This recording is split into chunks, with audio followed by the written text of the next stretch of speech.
Our next question is from Thomas in Bentonville, and he writes, if I do a backdoor Roth conversion from my Works 403B after-tax bucket, are all those dollars considered contributions or a mix of contributions and growth once it transfers over to the Roth IRA? Man, that's a lot there. Thomas has been thinking. It's a highly technical question here. Yeah, so I think the answer greatly depends on your plan, but I think it's important probably.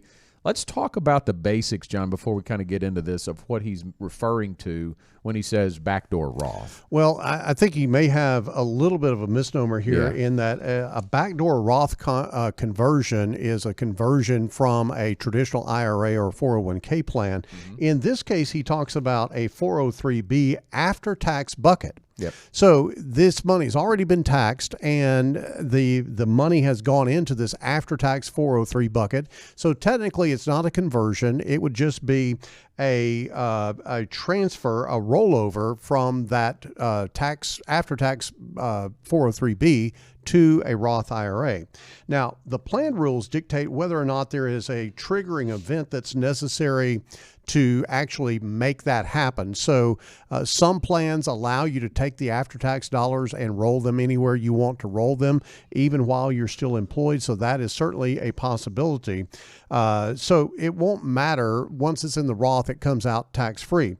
The benefit of the Roth IRA, especially starting early, is tax-free income and taxes on what I call the apple seed as opposed to the apple. So in this case, he has paid taxes on the contributions. The money is growing tax deferred just like it would in a Roth. So I don't see any real big issue here.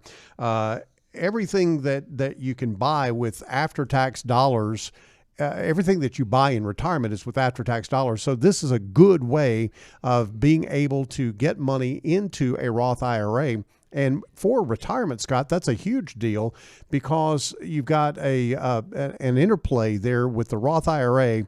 It does not enhance the taxability of Social Security like other income does. Right. And, when he's talking about the dollars being considered a contribution or a mix of contributions and growth, and not sure what he's speaking of exactly there, but I'm going to go with my best guess on what the words he's using here.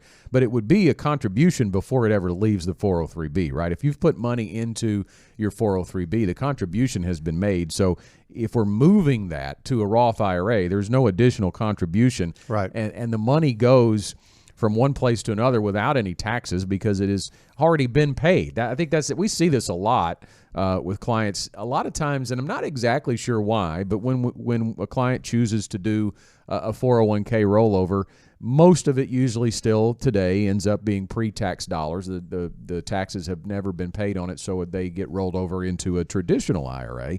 But many times there's a small little bit in an after-tax account that got put into their 401k, or in Thomas's case, the 403B, and that is rolled over as well, but it goes right into a Roth IRA. Yeah, I think that maybe the contribution level is important if Thomas is below 59.5, and here's why. Yeah. If he rolls that money to the Roth IRA, then the question becomes, does he have access to some of that money before 59.5? Right. And that's where the contribution question would come into play, because accessing that contribution is tax-free and penalty-free out of the Roth IRA. Most people don't know that, but it is a 100% tax-free, penalty-free withdrawal if you take only the contributions to the Roth IRA out prior to 59.5. So that could be the issue here. We're just going to say, look, here's the real bottom line. You need to consult with your CPA or your tax preparer on this because it is a complex question. We've given you our best understanding of it, but we're not tax advisors per se.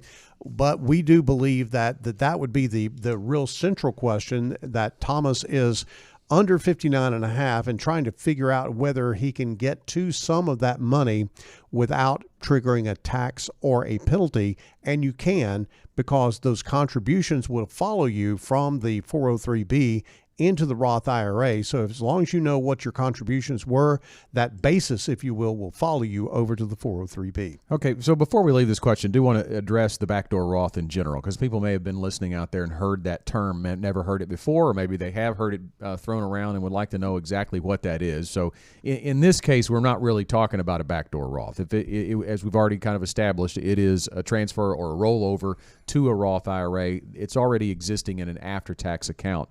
A backdoor Roth is, generally speaking, an opportunity for someone who doesn't qualify because of income to make a contribution directly to a Roth IRA. This allows them to make a contribution to a traditional IRA and then convert those dollars, those funds, to a Roth IRA. Now, why would you want to do that? Well, again, if you make too much money, you're ineligible to contribute to a Roth IRA, and for a married filing jointly tax return, that's somewhere in the $240,000 range. It begins to phase out over time, but eventually, when you top that 240, you're not going to be able to get those dollars into a Roth IRA, but you can put them. There is no income restriction on making contributions to a traditional IRA.